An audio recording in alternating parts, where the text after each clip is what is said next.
వాక్కుకున్న పదులు వాడి కత్తికి లేదు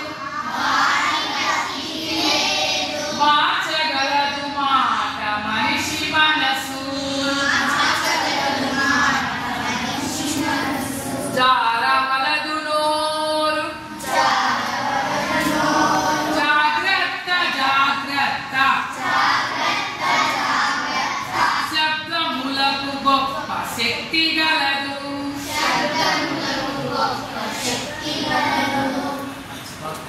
ఇప్పుడు ఎవరో చెప్తారు నీ పేరు చెప్పు స్పష్టంగా